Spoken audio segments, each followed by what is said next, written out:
చూస్ country delight, live better. ఇప్పుడే country delight app ని download చేసుకోండి.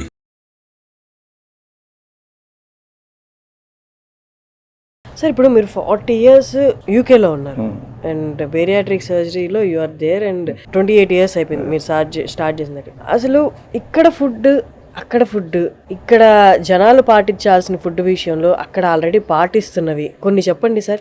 ఎందుకు main reasons for obesity in India and UK? Main reasons in India వచ్చి ఏది food.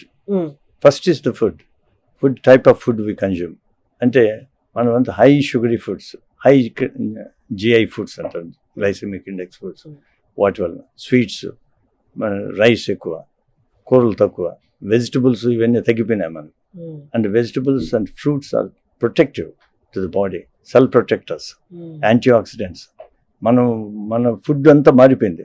పసుపు వేస్తావు నువ్వు, దట్స్ యాంటీ ఆక్సిడెంట్. మర్చిపోయినారు జనాలు. ఆల్ యాంటీ ఆక్సిడెంట్ ఫుడ్స్ అంతా మారిపోయినారు.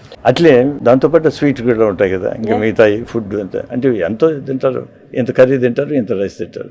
దాంతో ఏం లాభం? రైస్ కొంచెం ఉండాలి, పిడికిడు, అంతకంటే ఎక్కువ ఉండకూడదు. అంత పైన ఉండిందంటే నువ్వు ఊరికే అన్నెసరిగా నువ్వు బాడీని డ్యామేజ్ చేసుకుంటున్నావు. సార్ పొద్దున్న లేస్తే ఇండియాలో ఒక మాట వింటూ ఉంటాం అనమాట, అది మన ఇంట్లో వాళ్ళ దగ్గర నుంచి కానీ బయట వాళ్ళ దగ్గర నుంచి కానీ, అది మన వెల్ విషర్స్ దగ్గర. ఏంటి అంటే అది టైంకి తినాలి, లేకపోతే గ్యాస్ ప్రాబ్లమ్స్ వచ్చేస్తాయి. అసలు ఈ టైం ఎవరు డిసైడ్ చేశారు? ఏ టైంకి తినాలి, ఎంత తినాలి? 3 పూట్లని ఎవరు పెట్టినారు? అది అవసరం లేదు, బాడీకి ఎంత కావాలి. అందులో వయసు వచ్చే కొద్దీ మనం తగ్గించాలి. ఫస్ట్ ఆఫ్ ఆల్ ఇప్పుడు మన చిన్నపిల్లడానికి వాడికి హై మెటాబలిజం ఉంటుంది కాబట్టి వాడికి ఖర్చు పెడుతుంది. ఎక్కడ పడినా పెరుగుతాడు. మనం వాడి మీద పెరుగుతున్నామా? లేదు కదా. కాబట్టి మనకు కావాల్సింది చాలా తగ్గాల. అప్పుడు ఎంత తింటాను? 20 దోశలు తింటామని నేను చిన్నప్పుడు. అంటే ఇప్పుడు అంటే తింటాం. ఇప్పుడు 20 దోశలు ఉంటే పడిపోతాం. అది దిస్ ఈజ్ వాట్ మనం మితిమీరి తింటాను. ఏదైనా మోడరేషన్, ఆ మోడరేషన్ అనే వర్డ్ పోయింది. ఇప్పుడు మితంగా తినాలా, మితంగా ప్రవర్తించాలా, ఇవన్నీ పోయినాయి కదా. దాంతో మనం కొని తెచ్చుకున్నాం ఇవన్నీ జబ్బులంతా చాలా వరకు. సార్ పూర్వము మన ఇండియన్స్ అందరూ, లేదా సౌత్ తీసుకుంటే సౌత్ లో ప్రతి ఒక్కరు పొద్దున్న స్టార్ట్ చేసేది, వాళ్ళ డే స్టార్ట్ చేసేది సద్ది అన్నంతో. ఇది తెలిసి పెట్టారో తెలియక పెట్టారో, దీని అడ్వాంటేజెస్ ఒక్కసారి మీరు చెప్పండి సార్. ఇప్పుడు ఎవరు సద్ది అన్నం తినట్లేదు. ఇది బర్చర్ అనే ఒకటి స్వీడిష్ డాక్టర్ ఉన్నాడు, బర్చర్ అని. అందువల్ల ఎక్కడైనా మీరు కావాలంటే 1800s, 1850s వాడు ఫుడ్ పెడతామంటే వాళ్ళకి అరగకుండా గ్యాస్ అంతా ఫామ్ అవుతా ఉంది. వాడు ఏం చేశాడు, ఓట్స్ కదా అక్కడ వాళ్ళు తినేది, ఓట్స్ రాత్రి అంతా దాని నీళ్ళలో వేసి పెట్టేసేసాడు. మార్నింగ్ తినమన్నాడు, ఎవరికి లేవు గ్యాస్ ప్రాబ్లం లేదు. ఏమంటే అది పార్షియలీ డైజెస్టెడ్ ఆల్రెడీ. ఆ ఫుడ్ పార్షియలీ డైజెస్ట్ అయిపోయింది కాబట్టి మనం తింటానే ఆ గ్యాస్లో అవన్నీ పోయినాయి. అందువల్ల బర్చర్స్ ఓట్స్ అంటారు. యాక్చువల్లీ మనకి బ్రేక్ఫాస్ట్ కాన్సెప్ట్ కూడా లేదండి. పొద్దున అల్పాహారం అనే కాన్సెప్టే లేదండి కదా. మనం వాళ్ళు ఎప్పుడో 12కో 12:30కో సద్దన్నం అంతే అయిపోయాయి. అది అట్లే ఉంది. అందువల్ల ఎఫెక్ట్ కాదు, నీ బ్లడ్ ప్రెషర్ పోదు, డయాబెటీస్ కాదు, ఇవన్నీ ఎవరికి లేదు. ఇప్పుడు పూర్వీకులు వాళ్ళకు డయాబెటీస్ లేదు. ఎందుకంటే పార్ట్ ఆఫ్ ద రీజన్ ఏమంటే స్ట్రెస్ లేదు. ఫస్ట్ ఆఫ్ ఆల్ అవి తగ్గించుకోవాలి. స్లీప్ ప్యాటర్న్స్, స్లీప్ మనకు బాడీకి కావాలి 6 to 9 hours. అదిలే మనం ఏమంటే ఎప్పుడు సోషల్ మీడియా అంటే 2 గంటల వరకు మేలుకుంటూ మళ్ళీ 5-6 లేయాలి వర్క్. ఎక్కడ స్లీప్ వస్తుంది? వర్క్లో కూడా నిద్రపోతారు. That also affects you. And sir ఇంకొకటి, ఇండియాలోకి సాఫ్ట్ డ్రింక్స్ ఇంట్రడ్యూస్ అయిన దగ్గర నుండి ఇప్పుడు దాకా పెరుగుతూనే పోయింది కానీ ఈ డయాబెటీస్ అనేది తగ్గలేదు. అండ్ యూకేలో అగైన్స్ సాఫ్ట్ డ్రింక్స్ మీరు చేసింది అండ్ ట్యాక్స్ ఇంక్రీజ్ చేయమని మీరు పెట్టింది ఒకటి ప్రపోజల్ తీసుకురావడం, ఒక్కసారి ఆ జర్నీ గురించి చెప్పండి సార్. షుగర్ లాబీ వాళ్ళు ఏం చేస్తారంటే సైంటిస్టులను తీసుకుని వాళ్ళకి ఫండ్స్ ఇచ్చి వాడు చెప్పిన రీసెర్చ్ అంతా తప్పు చెప్పమన్నారు. తప్పు చెప్పినారు, చిల్లర వస్తుంది కదా అంతే.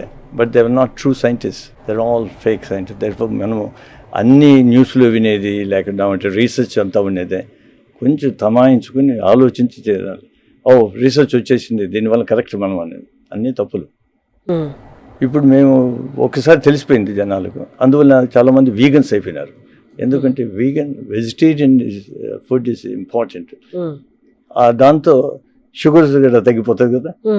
ఇప్పుడు కోకోకోలాని ఎన్నో కోలాలు ఏదైతే ఉండాలి, ఎన్నో ఉండాలి, ఫ్యాంటా అంటే అన్నిట్లో వాళ్ళ చిన్న బాటిల్లో ఒక 300 ml 25 grams ఉన్నాయి. ఇంత బాటిల్లో 25 grams ఆఫ్ షుగర్ ఉండేది, బ్రహ్మాండంగా ఉండదని తాగేది. దాంతో ఏమైంది, మనకు డైలీ రిక్వైర్మెంట్ 25 grams కంటే తక్కువ ఉండాలి. ఇంకా నువ్వు తినే ఫుడ్లో షుగరే, తినేదంతా షుగరే. నువ్వు more than your requirement, you already had it with one soft drink, energy drinks. And childhood the most important. ఇప్పుడు మీరు అంటారు కదా ఏమి స్టేజెస్ మనం ఏమి తీసుకోవాలా, ఇవంతా చైల్డ్హుడ్ నుంచి స్టార్ట్ అవుతుంది. చైల్డ్ కాదు, ప్రెగ్నెన్సీ స్టార్ట్ అవుతుంది.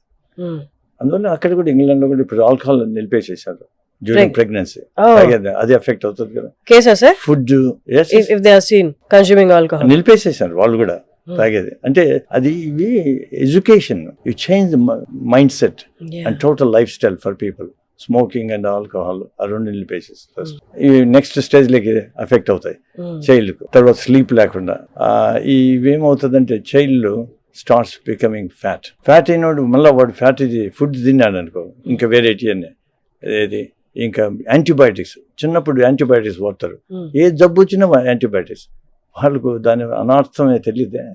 దానివల్ల ఏమైందంటే లివర్ డిసీజ్ వచ్చేసేసి వాళ్ళు దీనివల్ల ఎఫెక్ట్ అయినది మెటబాలిక్ అసోసియేటెడ్ ఫ్యాటీ లివర్ అంటారు. అది అంతా ఎందుకంటే యాంటీబయాటిక్స్ వల్ల. అండ్ ఇంకొకటి సార్, మనం ఇందాక సద్దన్నం గురించి మాట్లాడుకున్నప్పుడు అది ప్రోబయాటిక్ యాక్చువల్లీ. ఇప్పుడు ప్రోబయాటిక్ అని కొత్తగా కాన్సెప్ట్ ఒకటి మాట్లాడడం, ప్రోబయాటిక్స్ తీసుకోండి అన్నాం. కొన్ని డ్రింక్స్ ఉన్నాయి ప్రోబయాటిక్ డ్రింక్స్ అని, అవి పరగడపును తీసుకోవాలి అంటారు. Are they good or not? అంటే probiotics in general are good anyway, they don't do any harm. How much they good అనేది మనకు తెలియాలి. మనం ఇవి ప్రోబయాటిక్స్ తీసుకుంటే అవన్నీ డ్యామేజ్ అయిపోతాయి ఇక్కడ అసలు. యాక్చువల్గా ఏమంటే స్టమక్ లో యాసిడ్ ఉంటుంది కదా, acid kills most of the things. పొద్దున్నే తీసుకుంటే అయిపోతుంది. కాబట్టి వాటర్ ఏదైనా తాగేసేసి బాగా ఆ యాసిడ్ అంతా డైల్యూట్ చేసి అప్పుడు కావాలంటే తీసుకుంటే అది మంచిది. ఓకే, సో ఎవరైతే ప్రోబయాటిక్ తీసుకుంటున్నారో పరగడుపునే కాకుండా కొంచెం వాటర్ తాగి ఫ్లష్ అవుట్ అయిన తర్వాత దే కెన్ హ్యావ్ ఇట్.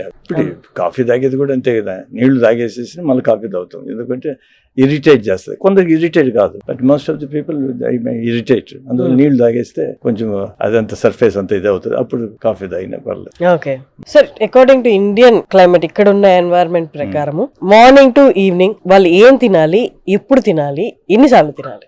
మనిషికి అవసరం ప్రకారం తినాలి. నెంబర్ 1, ఆకలి వేసినప్పుడు తినాలి. ఆకలి కాకుంటే తినద్దు. ఈ పొద్దున మధ్యాహ్నం సాయంత్రం డిన్నర్ అవేమి నేను ఫుడ్ తిన్నాను అనుకో నిద్ర వచ్చేస్తుంది, నిద్రపోతుంది. మనకు అవసరమైనంత తినాలా, తినకూడదు. అవసరం ఏముండదు, తక్కువ తింటే మంచిది కదా. మనం తినేదానికి బతుకుతున్నామా, బతికేదానికి తింటున్నామా, అది తెలుసుకోవాలి. అది తెలుసుకోవడానికి చాలా టైం పట్టేస్తుంది సార్. తట్టుడే కదా, అది ఎర్లీగా తెలుసుకుంటేనే మేలు. Early the better. తర్వాత ఫుడ్స్, ఎటువంటి టైప్ ఆఫ్ ఫుడ్స్. మనం జనరల్ గా ఇంతకుముందు నాన్ వెజిటేరియన్ అనేవాడు కూడా వన్స్ ఏ మంత్ తినేవాడు, కాబట్టి ఆల్మోస్ట్ వెజిటేరియనే. మరి ఫిష్ మంచిది, ఎగ్స్ మంచిది. ఇవి ఫిష్ ఇస్ జనరలీ ఓకే, ఎందుకంటే ఆ ఫిష్ ఎక్కడి నుంచి వచ్చింది అయ్యగిడ చూడాలి కదా. అది మనం అంతా రీసెర్చ్ చేయలేం కాబట్టి ఆలోచించండి. ఇప్పుడు వాడు ఇంగ్లాండ్ లో సాల్మన్ ఫిష్ మంచిది అని తిన్నారు, కానీ సాల్మన్ ఫిష్ నీకు న్యాచురల్ నుంచి వచ్చేది తక్కువ, అవి పట్టేది కష్టం. వీళ్ళు గ్రో చేయడం మొదలు పెట్టాడు ఎడిన్బర్గ్, స్కాట్లాండ్ లో. దేంట్లో ఉంటుంది, దాంట్లో మెర్క్యూరీ లెవెల్స్ ఎక్కువ ఉంటాయి. Mercury better to kill other things. పాయిజనే, మెర్క్యూరీ పాయిజనే. ఆలోచించాలి, మనం నోట్లో ఏం పెడుతున్నామని అది ఆలోచించాలి. నేల పెడితే తగలద్దరా అంటాడు. మరి నువ్వు పుట్టిన ఫుడ్ ఏంది, అంత పాయిజన్ ఏది అంటానవే. ఇప్పుడు ఇంతమంది అన్నారు కదా మీరు, కోలాలు ఇవన్నీ. వాడు ఇంకా తెలివిగా ఏం చేస్తారంటే మార్చేసి జిమ్మిక్స్ మార్చేస్తారు. Coke zero, sugar free, diet coke whatever, అన్నిట్లో ఏమంటారు కెమికల్స్ పెడతారు. Diet coke is dangerous. Even dangerous. మాల్ కోక్ అని diet coke is more dangerous. Chemicals కదా, అట్లీస్ట్ ఇది షుగర్ అని తెలుసు, అదేం చేస్తుంది తెలియదు కదా. అది ఇంకొన్ని ఏం లేదు. ఇప్పుడు now they are saying that they cause cancers, obesity. Therefore diet Coke తాగుతున్నారు మంచిది అంటే లేదండి, అన్నీ అంతే. మామూలు మంచి నీళ్ళు తాగు, లేకుంటే టెంకాయ నీళ్ళు తాగు, ఇంకా ఫ్రెష్ అది. తర్వాత మజ్జిగ నీళ్ళు తాగు ఇంట్లో ఉంటే.